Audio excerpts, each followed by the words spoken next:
Assalamualaikum warahmatullahi wabarakatuh. Kembali lagi dengan saya di channel Kisah Warganet. Kali ini saya akan membacakan sebuah cerita yang saya dapatkan dari akun Twitternya @penulismalam94. Cerita ini berjudul Nenek Penolong Wanita Setengah Ular. Tak usah lama-lama, kita ke ceritanya. Balik lagi dengan cerita Mimin Fitri di sini, yang akan menceritakan tentang sebuah kejadian yang menggemparkan di kampung Majenang, berlatar tahun 1950-an. Nah, seheboh apa sih kejadiannya? Langsung simak ke ceritanya. Ketika Fitri masih berumur sekitar 9 tahun, melihat ada ular sawah masuk ke dalam rumahnya.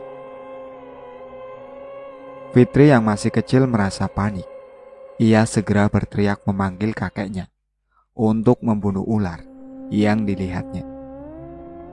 Alih-alih ingin membunuh ular itu dengan menggunakan batang kayu yang digenggamnya erat, sang kakek malah hanya mengusir hewan melata tersebut.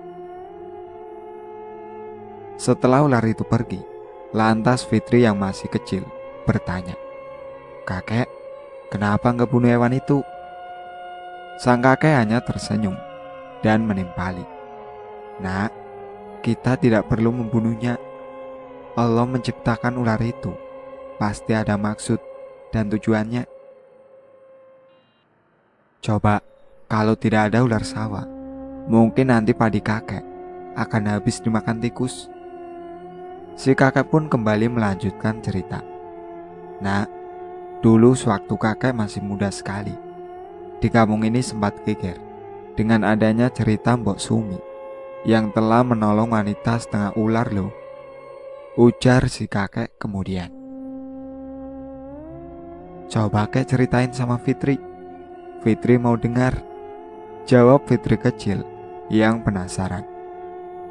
Sang kakek mengerutkan kening dan matanya menatap ke atas, mengingat-ingat akan sesuatu.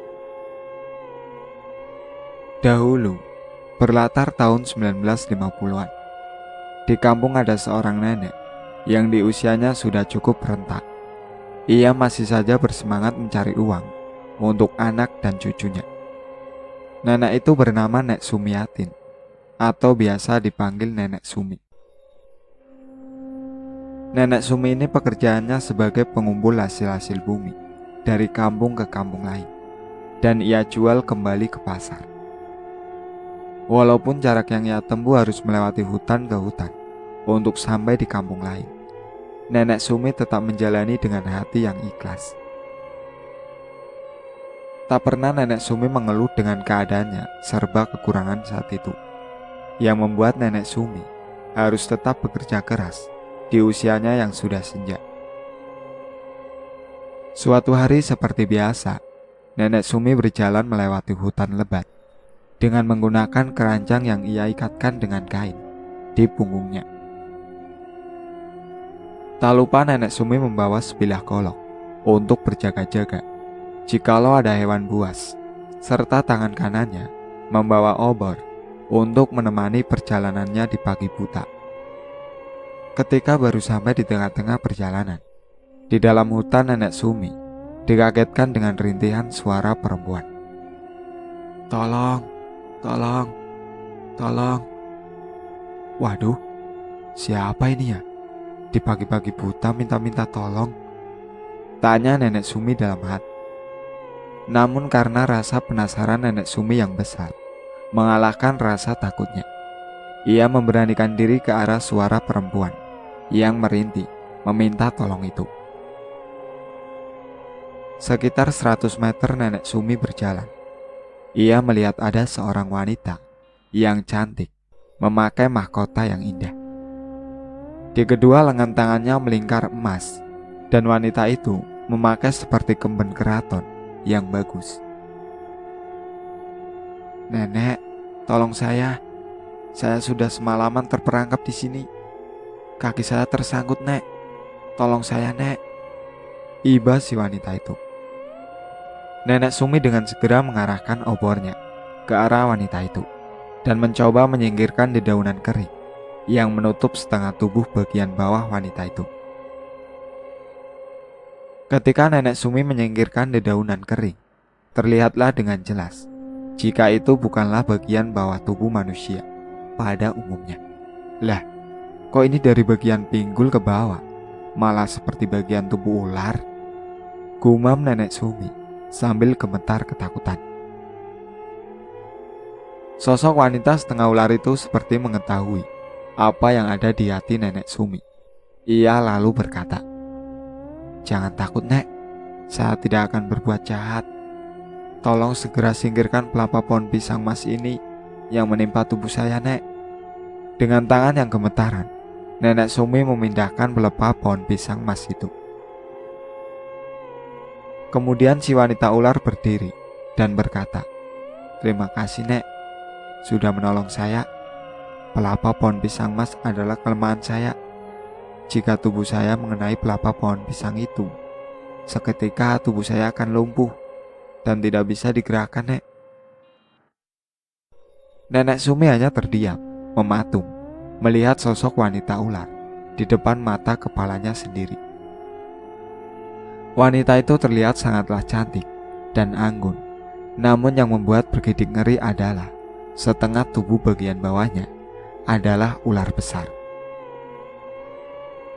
"Nenek, sebagai tanda terima kasih saya, di setiap malam Jumat Kliwon dan Selasa Kliwon, simpanlah air cucian beras beserta tampah di balik pintu rumahmu. Lakukanlah itu berulang kali." Lanjut ucapan si wanita ular, seraya pergi dan menghilang tiba-tiba.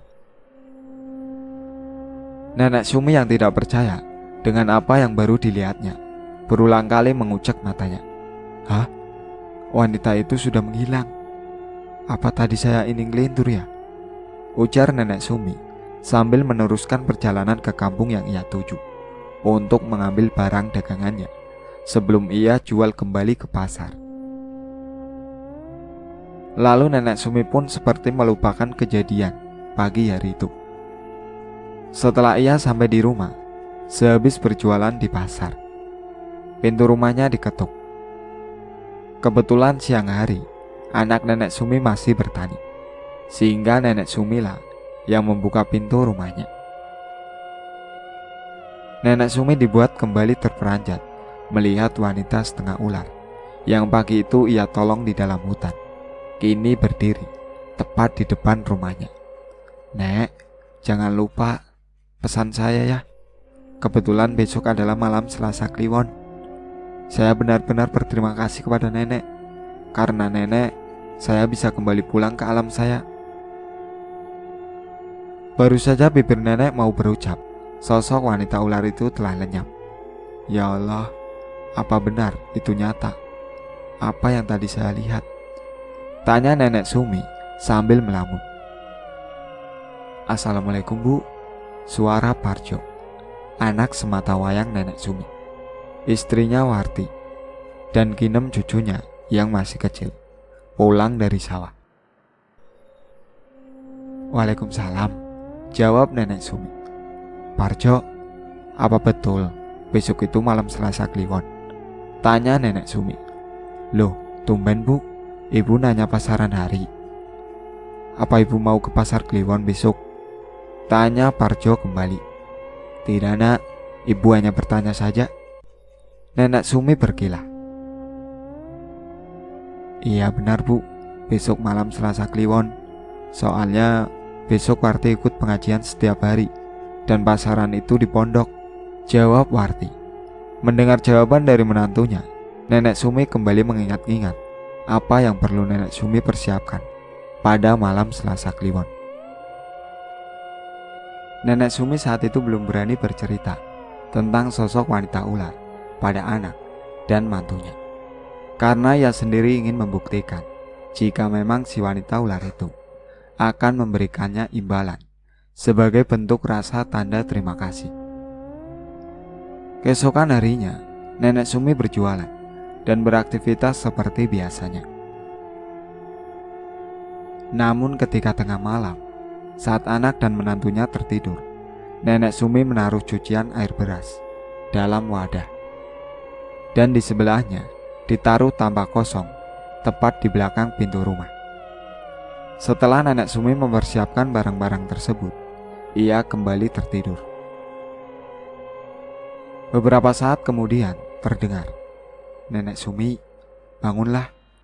Saya sudah menaruh sedikit imbalan atas kebaikan hati nenek di atas tambah itu," ucap suara perempuan yang sepertinya ia kenali.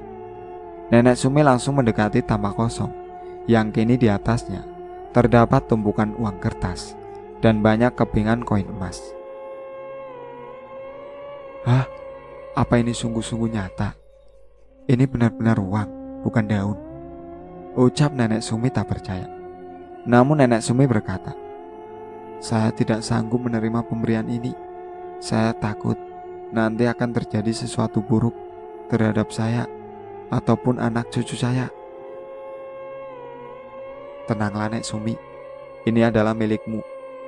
Tidak akan ada hal yang buruk yang akan menimpa Nek Sumi ataupun anak cucumu," jawab suara wanita itu menggema. Sontak, Nenek Sumi membangunkan anaknya Parjo dan Warti yang tertidur pulas. "Parjo, Warti, bangun nak. Apa ini mimpi? Ibu melihati di tambak itu. Kini ada banyak uang kertas dan kepingan emas." Dengan mata yang masih mengantuk, Parjo serta Warti melihat ke arah tambak tersebut.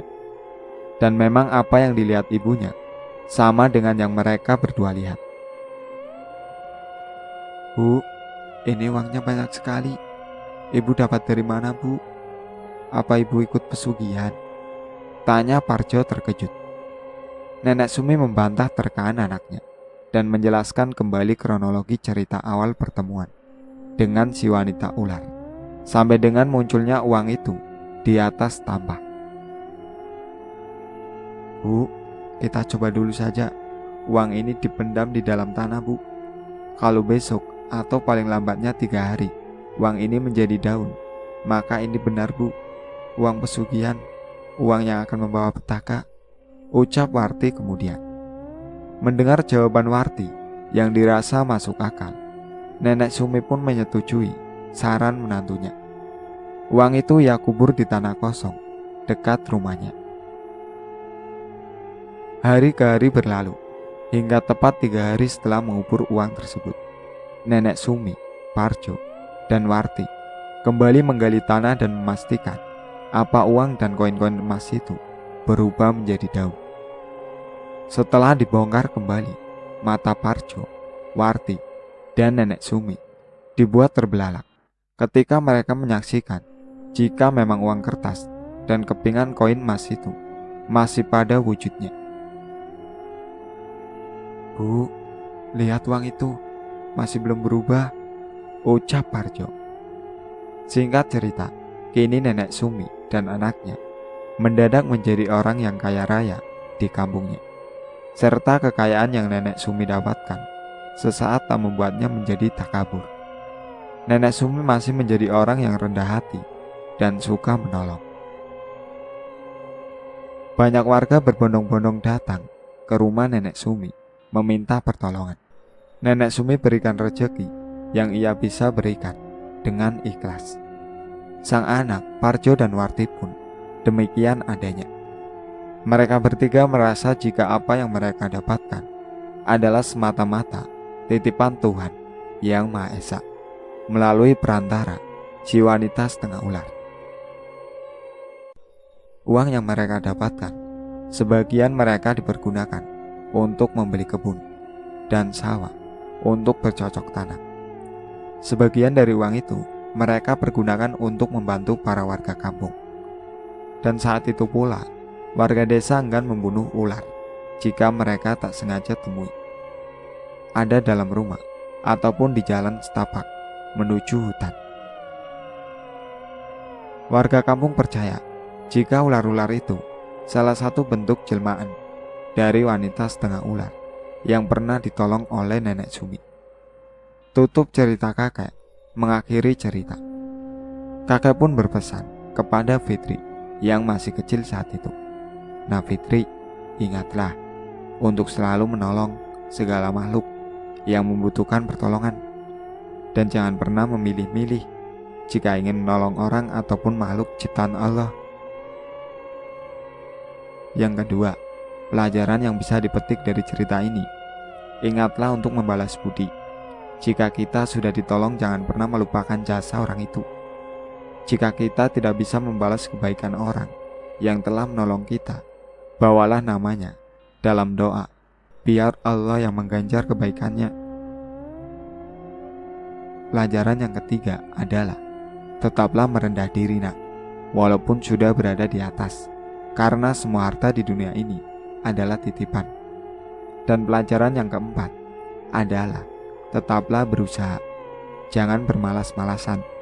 Jika kita bermalas-malasan, bagaimana Allah memberikan rezeki kepada kita? Wejangan dari kakek Fitri selalu terngiang-ngiang dalam ingatannya sebagai nilai-nilai kehidupan yang harus ia contoh dan juga Fitri lakukan. Nah, itulah cerita nenek penolong wanita setengah ular dari admin Fitri. Semoga hal baik dalam cerita ini bisa dijadikan bahan pelajaran kehidupan bagi semua teman-teman yang membaca dan menyimak. Sekian dari saya. Wassalamualaikum warahmatullahi wabarakatuh.